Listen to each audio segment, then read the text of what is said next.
Hello everyone, आज हम पढ़ेंगे इंग्लिश एनसीईआरटी क्लास 6 का chapter 1 who did पैट्रिक्स homework. Patrick never did homework.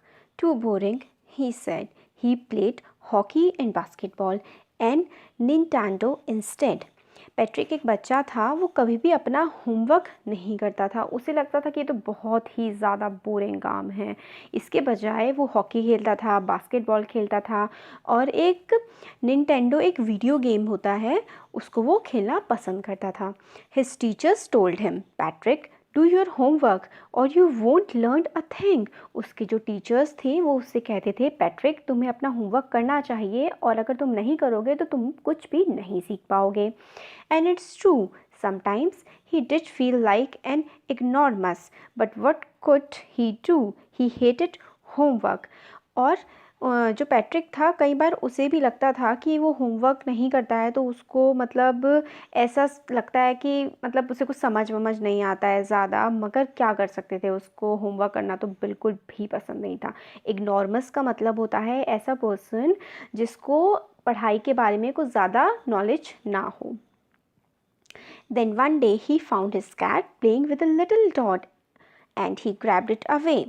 एक दिन क्या हुआ, उसने देखा कि जो उसकी बिल्ली थी वो एक छोटी सी गुड़िया के साथ खेल रही थी और पैट्रिक ने उस गुड़िया को छीन लिया और वहाँ से हटा दिया।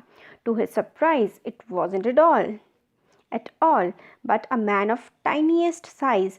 मगर उसने जैसे ही देखा तो वो एक डॉल या गुड़िया नहीं थी, वो तो एक बहुत ही छोटा सा आदमी था। जो उसका जो हाइट थी, साइज़ था, वो बहुत ही छोटा था। He had a little wool shirt with old-fashioned breeches and a high tall hat, much like a witch's. और वो जो आदमी था, जो बहुत ही छोटा था, उसने बहुत ही पुराने तरह के ब्रीचेस पहने हुए थे। ब्रीचेस होते हैं जैसे कि छोटे छोटे से ट्राउज़र्स, पैंट्स होती हैं छोटी छोटी सी। और उसने एक हैट लगाई हुई थी, जो उसकी जो टोपी थी वो विचेस मतलब जैसे जो चुड़ैलें होती थी ना, जैसे दिखाते हैं मूवीज़ में और कार्टून्स में, ऐसी ट्रायंगुलर सी हैट लगाई होती है विचेस ने, तो इस टाइप की उसने हैट लगाई हुई थी। He yelled, save me, don't give me back to that cat. I will grant you a wish. I promise you that. तो वो जो छोटा सा आदमी होता है वो चिल्ला रहा होता है, बचाओ बचाओ मुझे, इस बिल्ली से बचाओ, अगर तुम मुझे बचाओगे तो मैं तुम्हें एक विश दूंगा, मतलब मैं तुम्हारी एक इच्छा पूरी करूंगा, मैं तुमसे ये वादा करता हूँ। Patrick couldn't believe how lucky he was. There was the answer to all his problems. Patrick को लगा कि वो कितना ज़्यादा लकी है, उसको तो सारी जितनी भी उसकी दिक्कतें थी वो तो उसकी सारी सॉल्व हो जाएंगी इससे। So he said, only if you do all my homework till the end of the semester, that's 35 days. तो फिर वो कहता है कि हाँ ठीक है, मैं तुम्हें बचा लूँगा, मगर तुम्हें मेरा सारा का सारा होमवर्क करना पड़ेगा जब तक मेरे सेमेस्टर नहीं ख़त्म हो जाते। और सेमेस्टर ख़त्म होने में 35 दिन बचे हुए थे। If you do a good enough job I could even get A's. और फिर वो कहता है कि अगर तुमने थोड़ा सा भी अच्छा काम किया तो हो सकता है कि मुझे सारे के सारे ए ही मिल जाए। The little man's face wrinkled like a dishcloth thrown in the hamper. तो जो छोटा सा मैन था, उसका जो फेस था, चेहरा रिंकल्ड हो गया। रिंकल मतलब उसमें जैसे आप लोग मुंह नाक सिकोड़ते हो तो आपके चेहरे पे लाइंस पड़ जाती है ना, तो उसको रिंकल बोलते हैं। और डिश क्लॉथ मतलब जैसे कि जो खाना हम लोग खाते हैं और एक अगर कपड़ा अपने आगे को डाल लेते हैं या फिर उससे हम लोग कपड़े मतलब बर्तन धोते हैं, तो उसको हम कहते हैं डिश क्लोथ। तो वो एकदम से ऐसा हो गया उसका चेहरा, उस छोटे से जो आदमी था, कि जैसे कि बिल्कुल सिकुड़ गया, जैसे जो सिकुड़ा हुआ कपड़ा होता है जिससे बर्तन साफ़ करते हैं, वैसा उसका चेहरा हो गया। He kicked his leg and doubled his fist, and he grimaced and scolded and pushed his lips. Oh, I am cursed, but I will do it. फिर वो क्या करता है, उसको बहुत ही थोड़ा सा गुस्सा आ जाता है, वो अपने मुंह बंद करता है, उसके चेहरे के जो एक्सप्रेशंस हो जाते हैं वो बहुत ज़्यादा अजीब से हो जाते हैं, उसे गुस्सा आता है और वो मना करने वाला होता है, छोटा सा जो आदमी होता है, मगर वो क्या कर सकता था, अगर वो मना करता तो बिल्ली तो उसको मार ही डालती। तो वो कहता है ठीक है, मैं इसको कर लूँगा। And true to his word, that little elf began to do Patrick's homework. तो फिर जैसे कि पैट्रिक ने उसे उस बिल्ली से बचा दिया था, तो वो छोटा सा जो आदमी होता है ना, जो बहुत ही टाइनी मैन होते हैं, उनको हम एल्फ कहते हैं। ठीक है, तो इसमें एल्फ का चैप्टर में एल्फ का यूज़ किया जाएगा उस आदमी के लिए। तो वो क्या करता है, आदमी जो उसने प्रॉमिस किया होता है कि वो पैट्रिक का होमवर्क करेगा, तो वो करता है ऐसा। Except there was a glitch. The elf didn't always do what to do and he needed help. तो मगर क्या होता है, वो कहता तो है कि हाँ मैं करूँगा, मगर क्या होता है इस चीज़ में एक छोटा सा ग्लिच क्या होता है, मतलब जैसे छोटी सी प्रॉब्लम होती है इसमें। वो क्या होती है कि एल्फ को हमेशा नहीं पता होता था कि उसको होमवर्क में क्या करना है, तो वो कहता था भाई देखो मुझे तो तुम्हारी हेल्प चाहिए।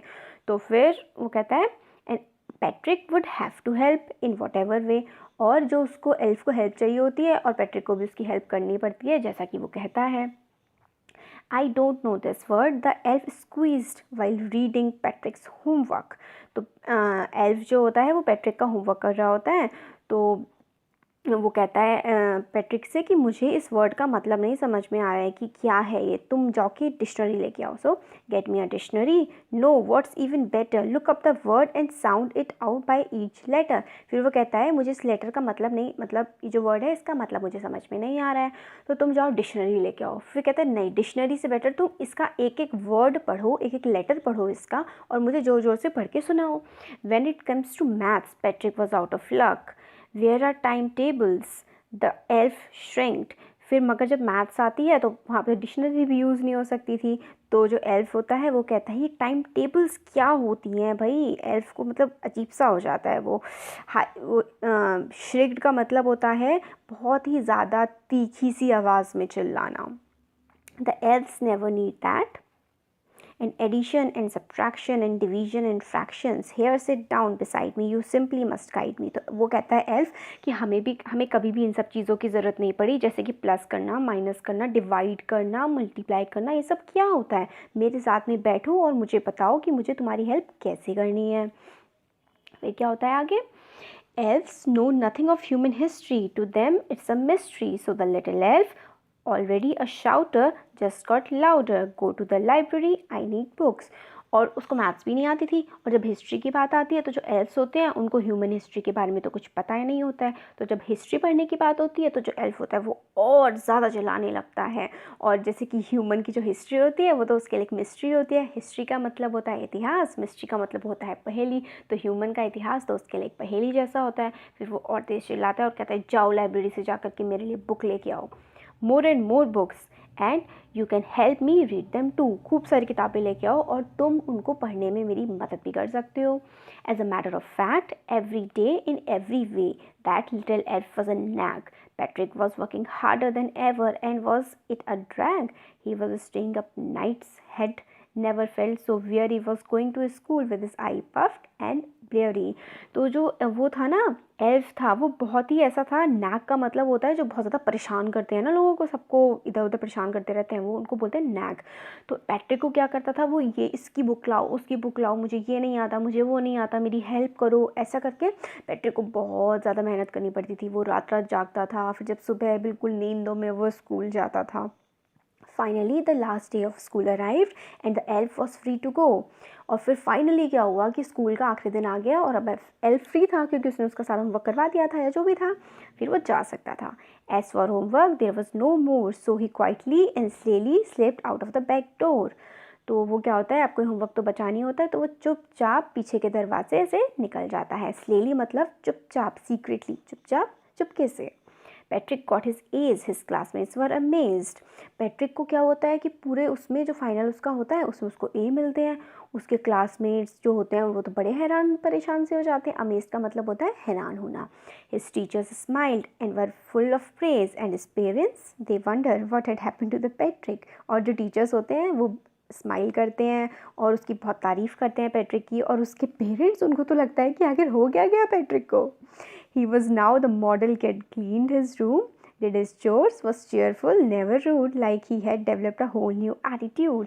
फिर क्या होता है, जो पैट्रिक होता है वो बिल्कुल अच्छा बच्चा बन गया होता है, अपना रूम भी साफ़ रखता है, अपने सारे काम करता है, खुश रहता है, दूसरों से बिगड़ के बात नहीं करता, अच्छे से बात करता है, और उसका एक बिल्कुल ही मतलब अलग सा एटीट्यूड आ गया होता है। एटीट्यूड का मतलब होता है कि किस चीज़ के बारे में हम कैसा फील करते हैं, उसको कैसा समझते हैं।